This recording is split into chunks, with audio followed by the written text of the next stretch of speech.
کسی نے کہا تھا کہ مسلمان کسی سے نہیں ڈرتے، تو پوچھنے والے نے پوچھا کہ بھائی یہ تم کیسے کہہ سکتے ہو کہ مسلمان کسی سے نہیں ڈرتا ہے؟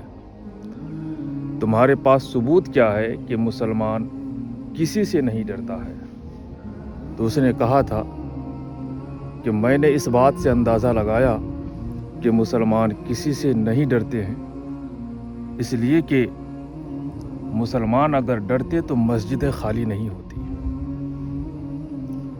اور یہ بالکل حق بات ہے کہ جس کے دل میں خوف خدا ہوگا، جس میں اللہ کا خوف ہوگا، کبھی وہ اللہ کی نافرمانی نہیں کرے گا۔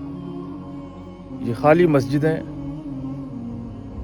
جو بتا رہی ہے کہ ہمارے دلوں سے خوف خدا نکل چکا ہے، خدا کا ڈر نکل چکا ہے۔ اب حالات یہ ہے ہمارے کہ ہم مسجد میں چندہ دینے کا جذبہ رکھتے ہیں، مسجدیں بنانے کا بھی جذبہ رکھتے ہیں، اور مسجد کے نام پر فساد کرنے کا بھی جذبہ رکھتے ہیں، یہاں تک کہ مسجد کے امام پر انگلیاں اٹھانے کا بھی جذبہ رکھتے ہیں۔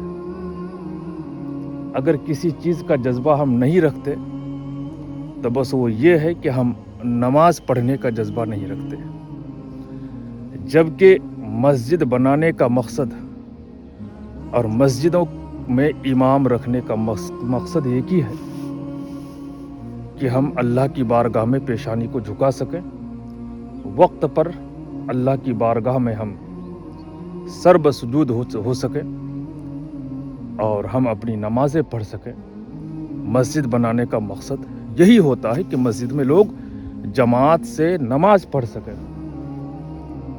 مسجد کا مقصد با جماعت نماز ہونی ہے، صرف نماز نہیں، اس لیے کہ اگر صرف نماز ہی پڑھنا ہوتا تو لوگ گھر میں بھی نماز پڑھ سکتے ہیں، کھیتوں میں بھی نماز پڑھ سکتے ہیں، دنیا کی کسی بھی زمین پر جا کر کے آپ نماز پڑھ سکتے ہیں، لیکن خاص مسجد بنانے کا مقصد یہی ہوتا ہے کہ لوگ جماعت کے ساتھ مسجد میں نماز پڑھ سکیں۔ کوشش کیجئے، جب ہم اور آپ اتنے سارے جذبہ رکھتے ہیں، مسجد میں چندہ دینے کا جذبہ، مسجد بنانے کا جذبہ، مسجد کے نام پہ جھگڑنے کا جذبہ، تو پھر نماز پڑھنے کا جذبہ کیوں نہیں رکھتے؟